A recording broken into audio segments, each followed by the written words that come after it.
citizens who help our children, our babies, and they're with the University of Mississippi Medical Center, and I think Ms. Norwood, come up, Ms. Norwood, and it's not time to start asking for money, but I just want to hear some of the things they do. They run these different clinics. Hang on a minute, you just unplugged everything. You hit the off button. It'll be all right. Give us just a few minutes.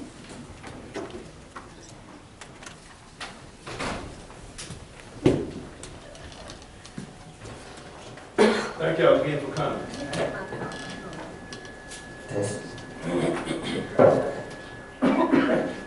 Just having to wait until we get this so we get everything on the record.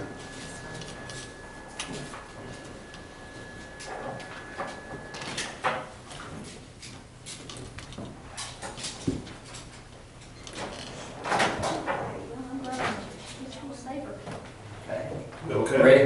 We're booting up. Hang on a minute. Okay. We're not back on the record yet.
I can sing a song while you're waiting, or whatever, you know, just. You're ready. Oh, yeah. You know, if you want me to break down and sing a song or whatever. Thank you very much. 10:57. Thank you very much. Give me your name, please. Ms. Norwood, Ms. President, she's with the University of Mississippi Medical Center, and they have the clinics at Brown, Rowan, and Johnson Elementary School. And some of the information that she passed out simply state that most of these children don't have insurance. By them having a clinic at the school, she explained to me that young people would not have to miss school. And I just asked her to come to kind of tell us how these clinics work and all the good things. Because a lot of us, they were telling about kids who might get sick at school with asthma and everything else. By having a clinic at these schools is really something special. Would you please talk to us about that, please?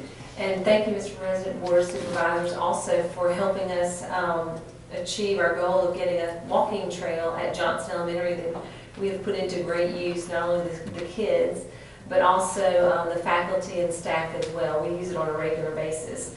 I am Ann Norwood, and I'm a professor at the University of Mississippi Medical Center School of Nursing. I'm hired full-time by UMC to teach in the master's program, but I am also the director of these school-based clinics. Johnson Elementary has had the school-based clinic for, this is our 14th year.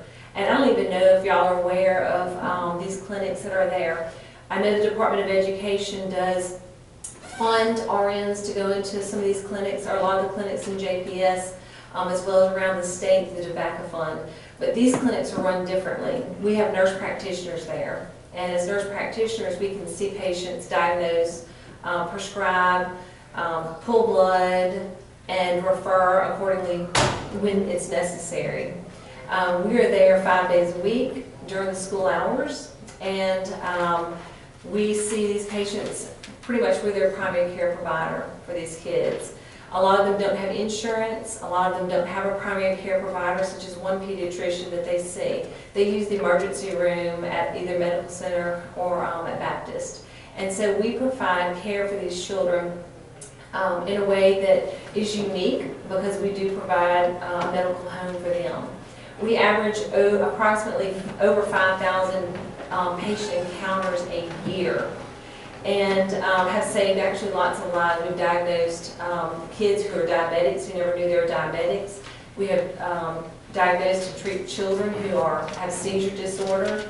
Lots of our children are asthmatics and have full-blown asthma attacks, which we're there to take care of them as well.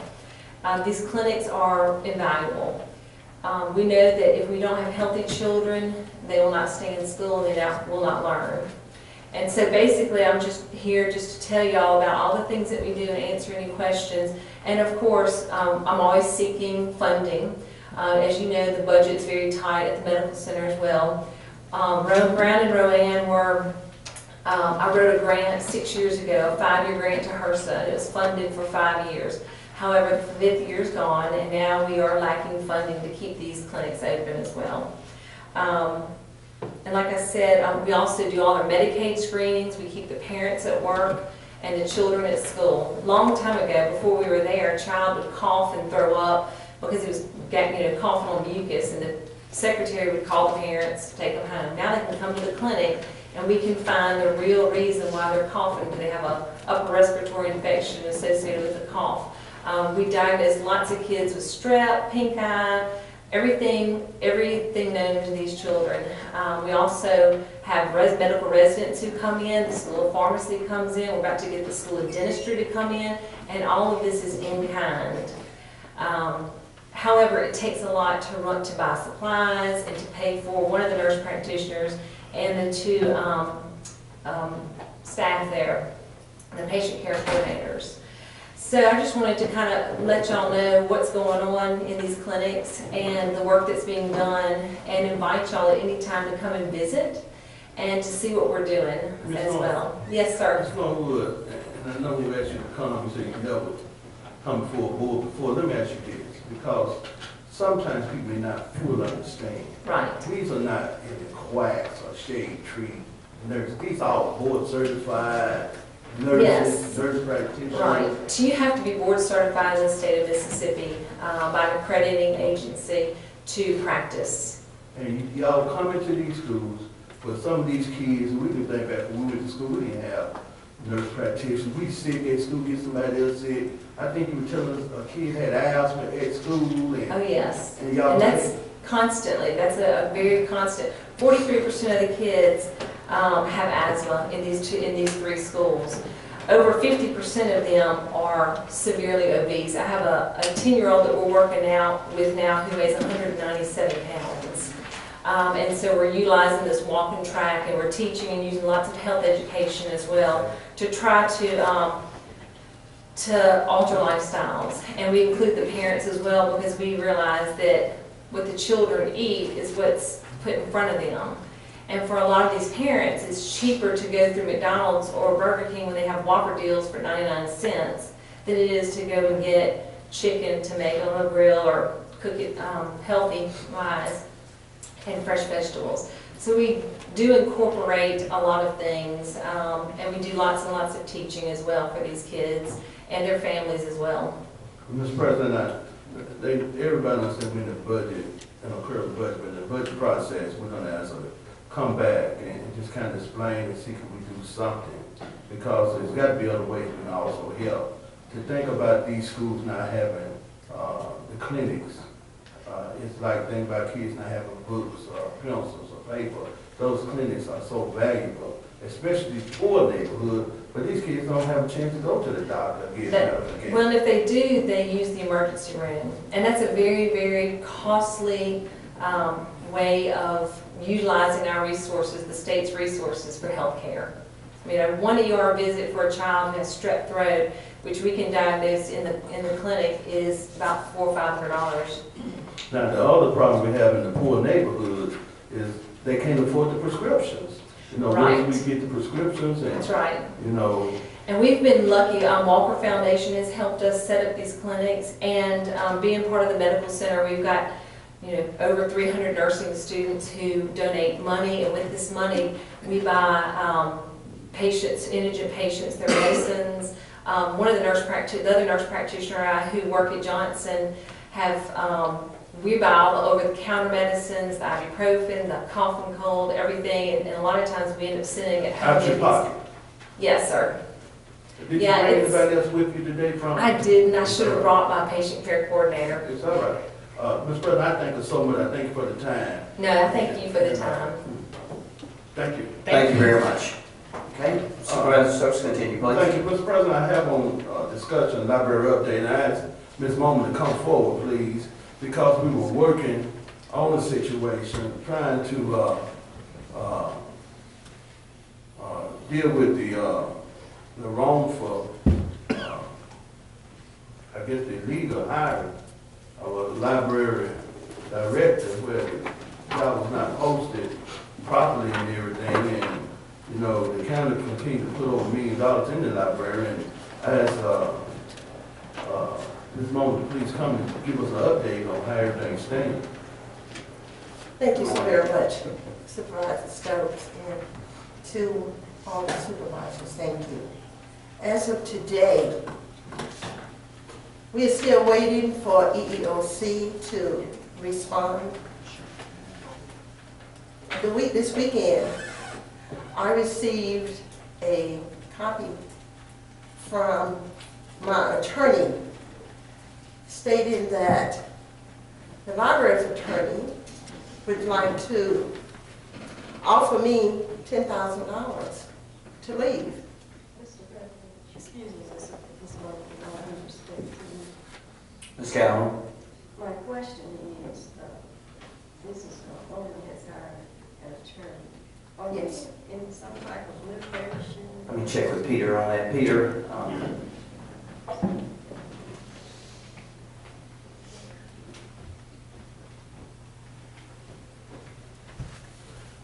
Ms. Moman has hired an attorney, and that attorney is working with the attorney for the library board. Those are separate attorneys from us as board legal counsel. The library actually has insurance, and it has attorneys paid for through its insurance to represent them. And in fact, we've met with them, and we can update you in executive session as to our meeting with the insurance company's attorneys, where we expressed some concern on behalf of supervisors who had expressed concern to us. There's nothing improper with Ms. Moman addressing this body if she chooses to do so. okay, Thank you. all right. I would like to say this. I'm not here to plead for any change of leadership. I'm here to plead for the fact that the hiring process is wrong. And you can sit back and say, well, she was the best candidate. And I believe in the best person winning. But I don't believe in being denied equal and fair opportunity to apply for the position. Not just me. There are other employees that were denied. There were other citizens who were denied. So I ask you today to please, somebody needs to conduct an investigation into the hiring process of the Jackson Heights Library System. I've been here 23 years, and I could leave today. But I have an employee here, Celeste, and so many others are saying, Charlotte, don't go. We're going to be lost. They're going to do us worse than they did you. Don't go.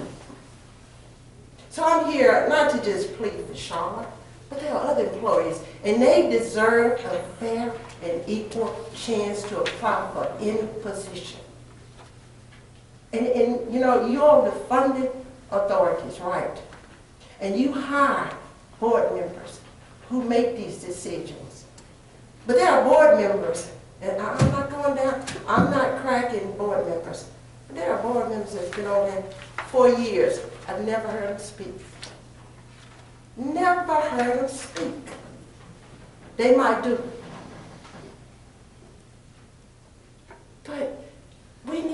board members who are made aware of the dynamics and the logistics of running a public library. Not just because one board member, the president of the board, is a past librarian, and whatever she says, everybody agrees. So again, that is my plea. And there are other things that you will find out if you did an investigation. No. I'm going to say this and then I'm going to sit down. On February 27th, this past year, I was in my office. My telephone rang. Ding, ding. Hello, this is Charlotte. Miss Bowman? Yes. You don't know me, but I'm a human resource person from Hattiesburg. Okay? What do you want to do? I said, okay. And I know I shouldn't be telling you this, but I'm going to tell you this. Okay? Who are you? You don't know me, but I know of you. Hattiesburg, Mississippi, I don't know anything about that. I just wanted to let you know that there are people within your system who wants to take you down. I'm like, okay, ma'am. And they're board members. Okay, ma'am, okay. I'm still saying this got to be a joke. How do you know that, ma'am? Because I have received documentation. Okay, ma'am, I tell you what. Why don't you fax them to me? I knew this would shut her up. Fax them to me. Okay. Told my fax number. Ding, ding, ding, ding, ding, ding, ding. My fax machine started. I'm pulling out letters from supervisor here at the library. I'm hearing from a couple of board members. All of this. I go, oh, I could hardly sit there. The first thing I thought about, I got to go somewhere. And she said, oh, before you leave, are your cameras working? What cameras are you talking about, ma'am? Your security cameras. So they've been down for a couple of months. You know why? Why? An employee sabotaged them. Go check and see. And I'm like, this is crazy. Oh, and you know that door that's in the children's department? Yeah, it's the alarm door. It's been disalarmed. How do you know this, ma'am? An employee did it. There's a conspiracy in this moment that they're going to make sure you don't get that job. What job are you talking about? Harold McCallum will soon be leaving, the director, and they want to make sure you don't get it. Well, I don't worry about threats because I think the work I've done speaks for me. I was fair about everything, but I got up and went straight to the attorney, and he said these are grounds for termination.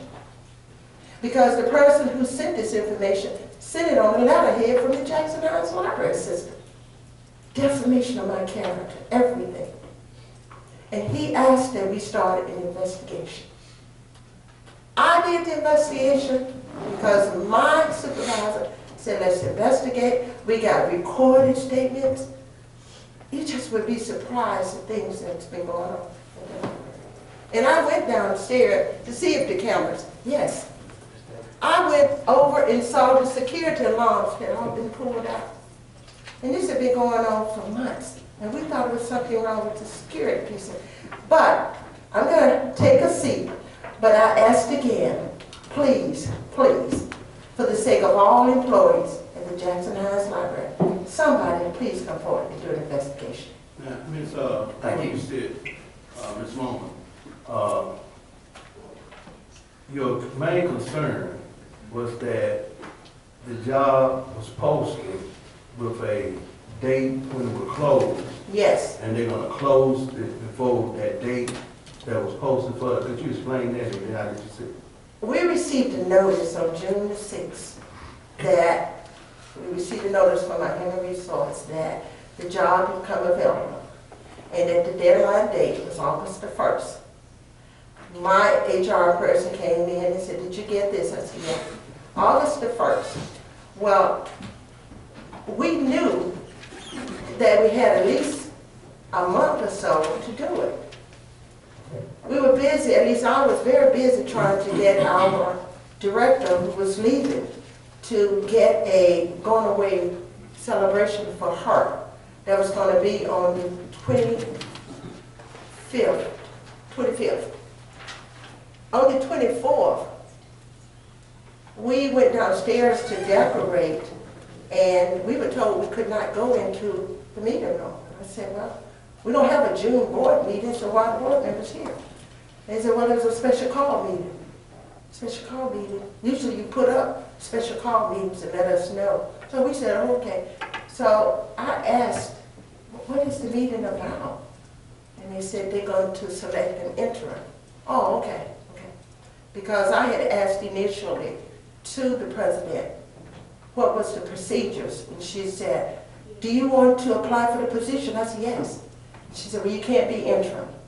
I said, well, you know, I'm second in charge. Whenever this person leaves, I'm always behind. She said, yeah, but you can't be interim if you're going to apply. I said, well, I'm applying. So I knew that they were going to get an interim. Okay, that's fine. So we all waited until they left so we could go in and decorate. Well, one of the board members called me, and she said, do you know, we thought we voted for an interim. And we're going to go, and we're going to ask to go back into an executive session to rescind this as soon as the party is over. And she asked me to bring, she said, we thought, we were told that the deadline date had changed. Well, you just don't change it, just change it. You don't have to give the public knowledge that the date has been changed. Because we all thinking that it's August the 1st. It was not changed. They just hired who they wanted to hire. And the board member said, well, I tell you what, we're going to go and talk to the president and ask her, can we go into executive session? And she did. And when she came back out, she said, no, we can't do that. Well, that's another thing. No chairman has the right to say what you can't do. If there are a group of board members who want to meet, they can do it. You ask for the chairman to agree with you, but if they don't, you have a right to do it. But no avail. She said we can't do it. She said we can't meet. So it went on and just, you know, it got to a point, like I said, I tried.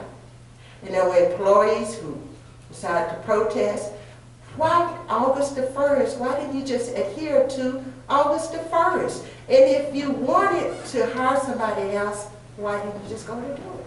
Thank you so much, Ms. Moore. Please, could I speak, sir, for just 1 minute? Just, hold 1 second, please.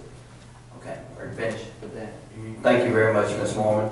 Supervisor Stokes, you can continue. Yes, yes, ma'am, come. Thank you. I'll just be a minute.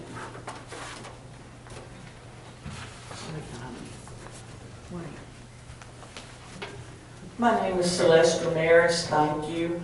Charlotte Bowman has worked for 23 years at the library. I worked for 20, and she's been my mentor for 20 years. And I just wanted to shed some light on, she mentioned that we protested, and we did. And so 20 of us went to the library board meeting. This was comprised of 3 taxpayers and 17 employees. And our only question was not demanding to give her the job, it was why was she not allowed to apply? Because Mrs.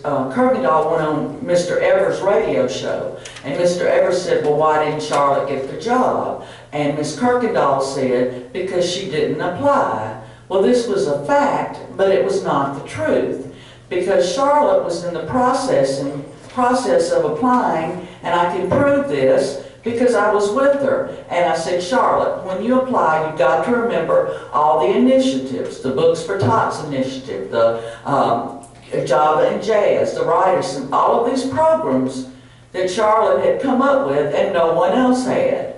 And I said, you need to explain, you know, some of this. Explain Books for Tots, how you got Michael Jordan's mother to come for free, because she believed in what you were doing. And Charlotte was never acknowledged for any of that. The beauty and the simplicity of her initiatives is she makes them simple, she includes everybody. But I guess I'm getting off topic. We went and one of the taxpayers stood up and wanted to know why she was not allowed to apply. And Mrs. Kirkendall said, we're not going to talk about this. Now she said this to a taxpayer. When you have 17 employees, I guess she feels she can treat us anyway, but not the taxpayer. So I stood up and I said, yeah, we will talk about it. We all want to know why Charlotte wasn't allowed to apply. And she said, we will move on now, and they dismissed the meeting without ever hearing us. So my request to open up an investigation on her behalf, I just want them to tell you, Mr. Stokes, why. Why wasn't she allowed? Because until they can, well, they're just things we don't talk about anymore in polite society, but here it goes. I see it as Jim Crow. I see it as Jim Crow. If they will do it to her, a woman who is qualified to work at any library in the United States, except for the one library that doesn't want her, that she's trying to help, then what is it? If they can't say, well, she wasn't hired for this, then tell me what, because I see it as Jim Crow. I see it as them shoving it under the rug, taking a woman who's more than qualified and not letting her apply. So will you help us find the answer? Yes, ma'am, and that's one reason we placed this item on the agenda, because it was brought to my attention she was not allowed to apply. And they shut the time and date that it was given for her to apply, and they just cut it off. And you can't do that. So, you know, we'll be glad to do what our legal department find, because we are part of the funding agency. Yes, sir, I know. Investigation as to why, especially with us giving money to this library system. You can't stop a person from being able to apply. Now, you don't have to hire them, Right. but you got to at least give them a chance to apply. Well, then, isn't that what was done in the 50s, where qualified people could work as doctors and nurses and leaders, and they weren't allowed to apply? I agree. So 60 years later, Jim Crow rears his head again, and we're just supposed to accept what she says, that we're not going to talk about it? And if they will do that to her, what will they do to me for speaking up? Absolutely. Amen. Okay. Thank you so much. Thank you very much for coming up. Supervisor Stokes, continue. Mr. President, I want to go to the jail administrator issue, Mr. President, if I can. Okay. Mr. President, on the first page of the report, there was a court order for us to enact the recommendations of Dr. Alston, and it stated beginning as soon as possible. Now, Mr. President, it's been almost, this happened in September, and we're in December now. Now, I know that in there they said the maximum time is 6 months, but all the things that need to be implemented with the jail in this report starts with this jail administrator. And it also, Mr. President, speaks to the jail administrator being confirmed by the Board of Supervisors. If we're gonna confirm this jail administrator, we need to have a confirmation process. The questions that normally that you want to ask the jail administrator in terms of what's his style and those kind of things, somebody out of the county administrator or board president, somebody need to get a process so we can confirm this jail administrator. Because again, you're talking about a person that's going to hire 2 other people, and these 2 other people also, Mr. President, going to have a whole lot of discretion on what's going to happen at the jail, what's going to be the new direction of the jail, which direction in terms of money is Hinds County going to move it forward. Part C, Mr. President, they said in the report again, we shouldn't even open Part C till we have the jail administrator. You know, everything that we have, it goes back to the jail administrator. And when I talk to some of the monitors, I ask them point blank, is it just a piece of paper, or is this going to be something realistic that we're going to follow? Now, the monitor's hoping that it'll be something we're going to follow realistically also. And I'm asking legal because, again, this is a court order. This is a court order that we got to implement. And I'm saying that the max time is 6 months. That's the max. But we can have our jail administrator way before 6 months. We're 3 months in, and we still haven't heard any names. Now, I know the kind of administrator, Ms. Wood, they put money in the budget process for this administrator. But we got to hire this administrator and those two additional employees. One gonna be over training, the other one gonna be over security.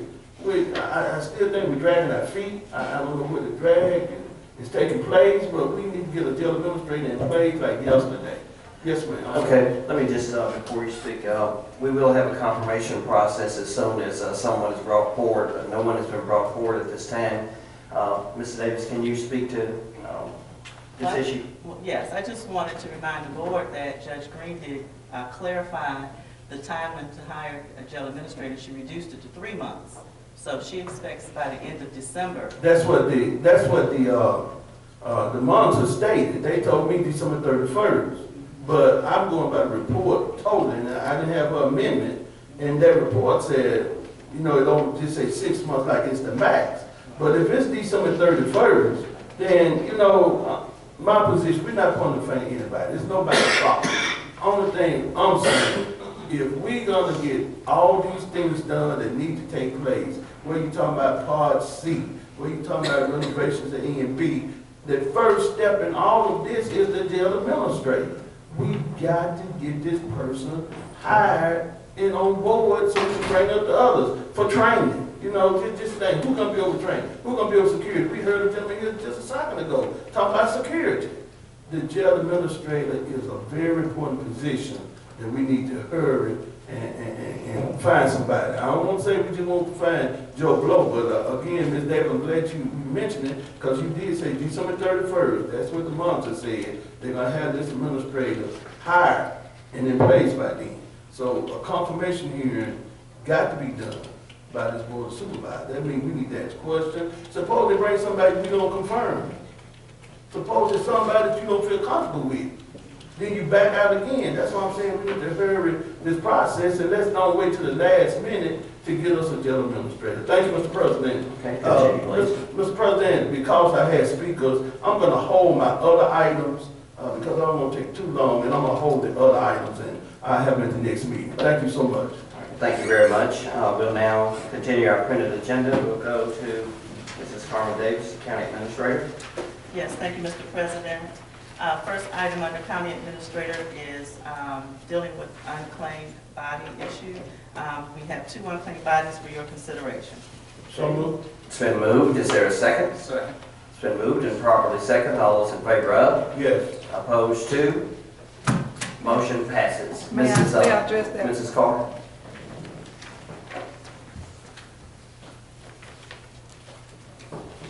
Good morning, Mr. President, members Good of the board.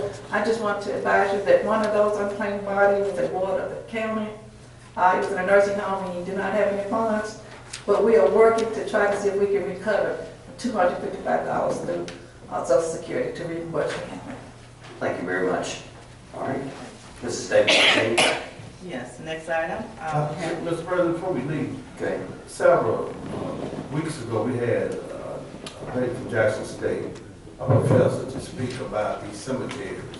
Have we made any input in trying to beautify some of these cemeteries? I hate to use beautify, but some of these cemeteries, they're in such poor condition. And she said that it's the county's responsibility. And we need to work with the sheriff and others, especially a cemetery over in West Jackson. Thing right there by Hill Street. The drainage is going through the cemetery, and you worry about coffins being unearthed because of the drainage of the cemetery. And I don't know, did we keep the professor's name? Have we made any progress? No, but I would probably need to get with her if you're talking about some of the sites within the county areas. Yeah, it's in Trying to work there. in cooperation with Public Works probably to look at those properties and see if those issues are affected by some of the imperfection of the earth or roadways. Okay, Ms. Wayne, did you keep a couple of cards, the lady from Jackson State? We'll find it. Okay, thank you. Thank you, Mr. President. Continue, please. Oh, yes, sir. I'm sorry, I can write that down. Next from the, next item we have is from Mr. Wallace. We have Mr. Curtis Upton regarding an issue under the Hines County Economic Development Authority. Morning. Curtis Upton, third, Hines County Economic Development Authority. Come before you today representing the authority to request reimbursement in the amount of $158 for a payment made for engineering and architectural services rendered by Wagner Engineering in the Sonny McDonald Industrial Park. What's the pleasure of the board? So moved. It's been moved and properly second. All those in favor of? Yes. Opposed to? Motion passes. Is the project terminated? Now, the part that says it's terminated is Hemp Hill Construction had won a bid to clear and rub the area, but we did sell some land within that park, and we had to change the scope for work, and they're no longer interested in performing that work, so that's the change. Okay, thank you, Mr. President. All right. Mrs. Davis, continue. Yes, next item for your consideration is one item under Mr. Michael Harrington, Director of Maintenance.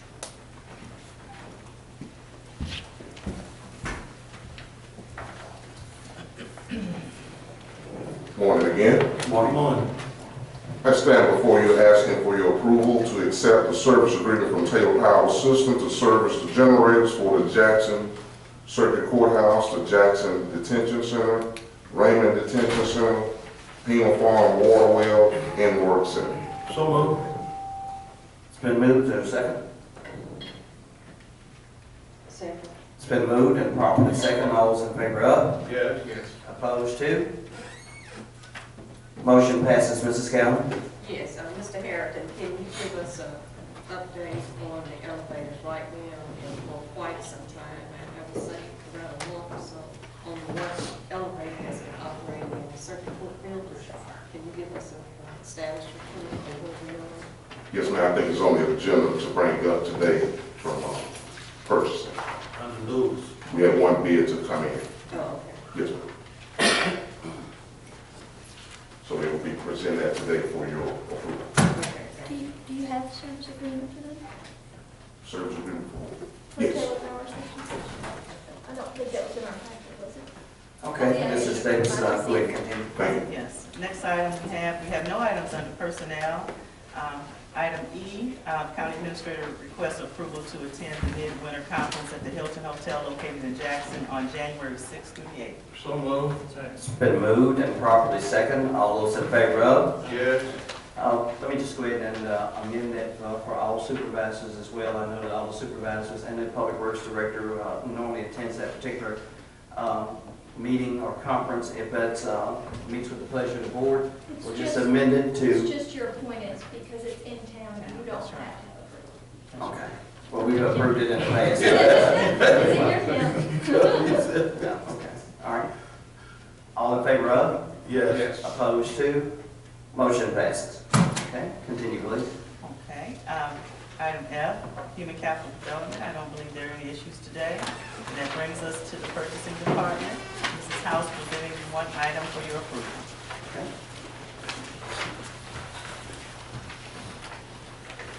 Good morning, Mr. President, fellow board members. This morning I come for you, the Hines County Courthouse Elevator Replacement Modernization Project solicited one bid, Mid-South Elevator LLC, with an amount of $319,000. The Maintenance Department recommends that Mid-South Elevator LLC receive this award. They did meet all the required specifications for this project. So It's moved. been moved. Is there a second? Second. It's been moved and properly second. My question is where is the money coming from to pay for that? It's been budgeted. It's coming out of the 210 bond.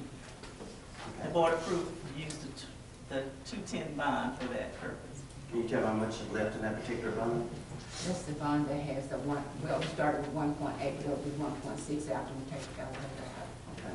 Let me just ask a question to the legal team. Peter, can you tell me whether or not there's been any procedures started to reallocate or repurpose that particular bond?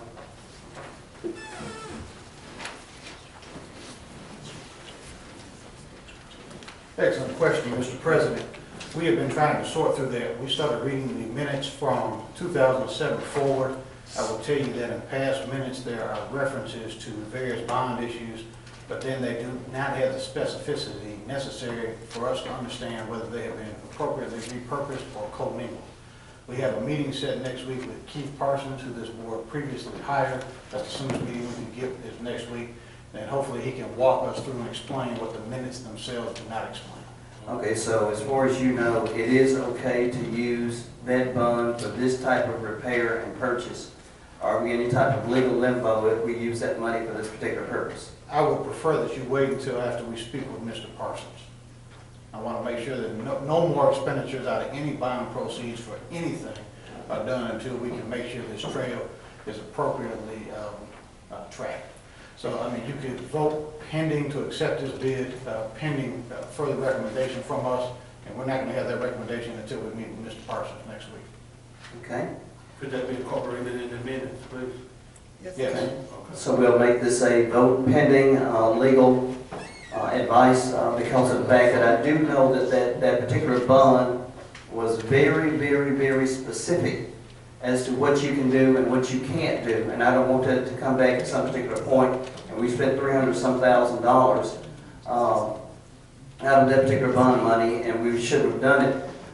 Mrs. Davis, can you tell us about whether or not the grant that was applied for to repair that elevator do we have any information regarding the grant through the Mississippi Department of Archives and History?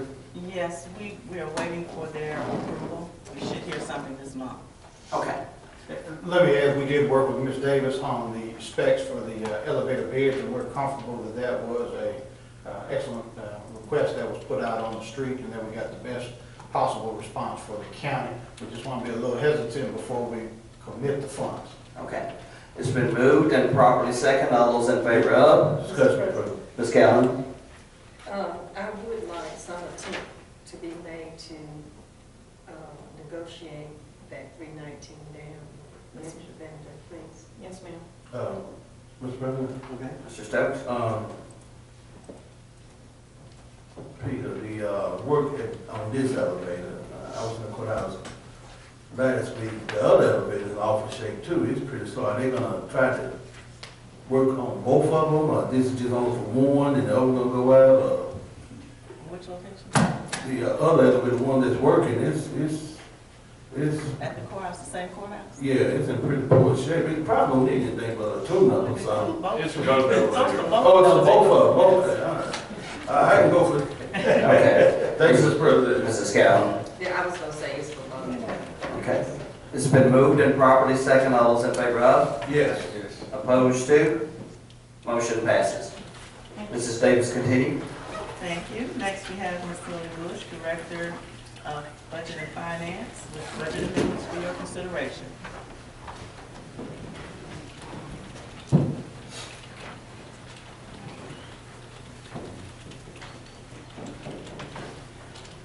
Good morning, President Graham and members of the board. Today, I would like your approval on the budget amendments. These amendments represent departmental requests to transfer funds based on the estimations provided with each amendment in compliance with GASB 34. These amendments also reflect the action taken by the board on November 18th for a savings of $337,300.34 to the unappropriated surplus. Pleasure to board. It's been moved. Is there a second? It's been moved and properly second. All those in favor of? Opposed to? No. Motion passes.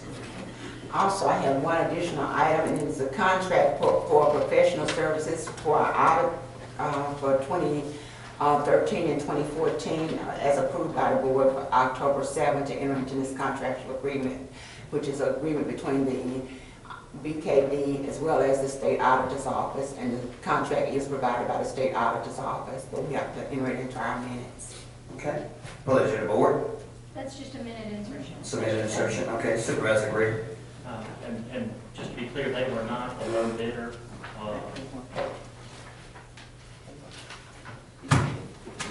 They were higher than Carly. They were the low bidder. I think you're referring to one new company that had less hours. That's right. But based on the number of hours for the audit, they were the lowest bidders. Okay. Mrs. Davis, continue. Thank you. There are no other items for your consideration. There is one minute insertion. However, no board approval is required. And if I can, Mr. President, take this opportunity to introduce our new Director for Central Repair Department, Okay. Mr. Ray Ingram. He has been offered the position and has accepted, so I wanted to. Congratulations, Mr. Ingram. My car needs to be fixed. So I'm gonna get you started on the right foot. Thank you very much. My windshield wipers and Mr. Grant Gold car didn't work. There you Not go. original, but- All right. Continue, Mrs. Davis. Thank you, that'll be it. Okay. We'll now go to the legal department. No matters this morning. We'll have some comments in executive session on your matters. Okay. Thank you very much. Now we'll go to Mr. Carl Felix, Public Works Director.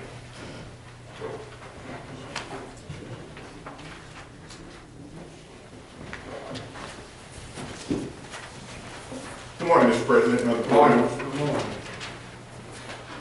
First item I have is to request approval to submit an application for the Transportation Alternatives Program, grant funds for transportation enhancement, bike lanes and landscaping for the Brian Clinton Corridor project, with the board's president signing the application along with any orders required and required documents. The grant request will be $160,000 with an 80-20 match, $128,000 with $32,000 matching funds. The matching funds to be paid from 2007 bond if the board so chooses. What's the pleasure of the board? It's been moved and properly second. All those in favor of? Aye. Opposed to? No. Motion passes. Next item is approval of reprogramming the old Highway 51 road improvements and deprogramming Chapel Hill Road contingent on state aid approval. So moved. It's been moved. Is there a second? I'll second. It's been moved and properly second. All those in favor of? Yes. Yes. Opposed to? Motion passes. Approval for final acceptance of the Chapman Road Bridge Improvement Project, LSBP 2520. So moved. It's been moved. Is there a second? Second. Been moved and properly second. All those in favor of? Yes. Opposed to? Motion passes. Question, Mr. President. Question? Mr. Freeman, Sir. lady at the meeting interior brought up that road. Rosemary Road Bridge. Yeah, could you let us know, and I'm gonna try to go out there and do my bridge inspection beginning tomorrow. What's the status of that? The Rosemary Road Bridge is a bridge that traverses the Pearl River. It's rated 19.3, and at this time it's closed. Federal Highways has a rating system from 50 to 0, means a bridge that needs immediate attention. And our county LSBP engineer, along with MDOT, has closed that bridge approximately about 3 or 4 years ago. And the minimum cost to replace it is anywhere between $750,000 to $1 million. And along with that, there's a relief bridge in the vicinity that needs to be replaced. And the cost of that is $300,000 to $500,000. So you see it's going to be a large expense. What's the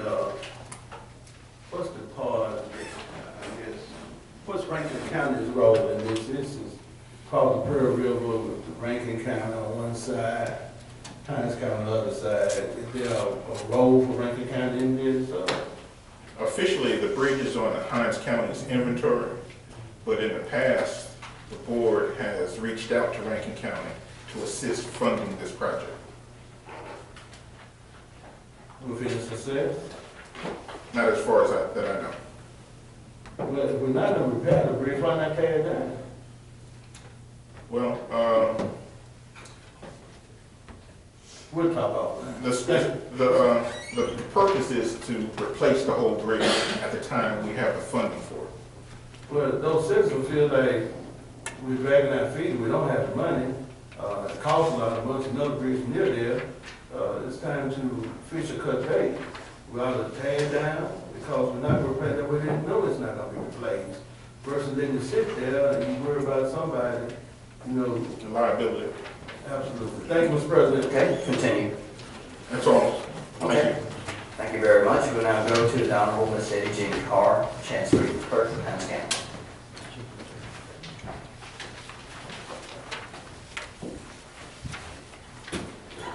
Good morning again, Mr. Morning. President, members of the board. We have several 16th section leases this morning.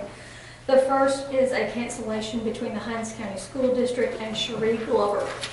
So moved. It's been moved. Is there a second? Second. It's been moved and properly second. All those in favor of? Opposed to? Motion passes. The next is a lease between the Hinds County School District and Otis Johnson Sr. Pleasure. So moved. It's been moved. Is there a second? Second. It's been moved and properly second. All those in favor of? Yes. Opposed to? Motion passes. The next is a commercial lease between the Hinds County School District and Denson Oil Company. So moved. It's been moved. Is there a second? Second. It's been moved and properly second. All those in favor of? Yes. Opposed to? Motion passes. And we have a 16th section partial lease between the Hinds County School District and Valerie C. Dearman. So moved. It's been moved. Is there a second? Second. It's been moved and properly second. All those in favor of? Yes. Opposed to? Motion passes. And the final 16th section lease is between the Clinton Public School District and Truman Wooten. So moved. It's been moved. Is there moved and properly second? All those in favor of? Yes. Opposed to? Motion passes. Thank you very much. We have orders canceling tax sale, authorizing refunds and reassessment to the assessment roll, reassessment changes to the assessment roll for your approval. So moved. It's been moved. Is there a second? Second. It's been moved and properly second. All those in favor of? Yes. Opposed to? Motion passes. We have an order approving the addition and deletions of the supplemental roll for homestead exemptions for the year 2013. So moved. It's been moved and properly second. All those in favor of? Opposed to? Question, Mr. President. Question from Supervisor Stokes. This supplemental roll, is there a value, Ms. Collins? There is.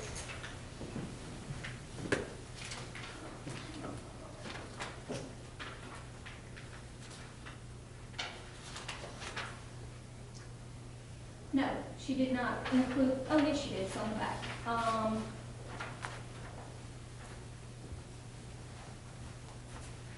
One was deleted in error, so it's $222, and then they're correcting 2 additional parcels for over 65 and disabled.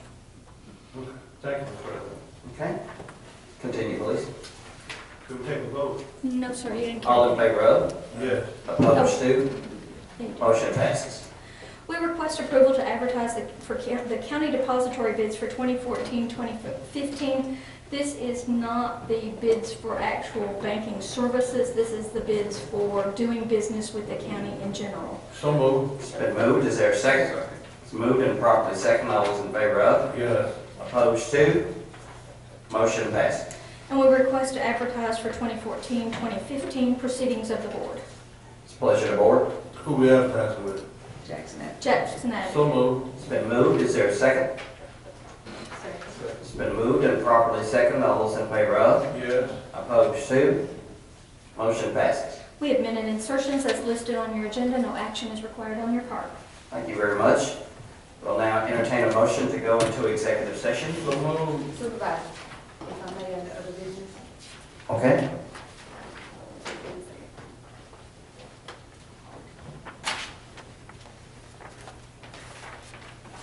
Good morning, Board President, I'm sorry, Board Supervisors. As to the jail administrator, I just want to give the supervisors a quick update so you know what's going on. As you know, the Sheriff's Department has met with the Board of Monitors. We meet every Tuesday at 1:30. We basically have a meeting. And at those meetings, we have circulated all the applications that we have received at the Sheriff's Department. As you know, in case you haven't heard, we have received 7 applications so far. Based on the qualifications required by the grand jury, only 3 of those people meet the minimum qualifications. So we've taken those 3 applications and we're reviewing those with the monitors. The county administrator did state that the money has been allocated for the jail administrator. Can we know what that amount is? For salary, there's a range from 65 to 75,000, so max 75,000.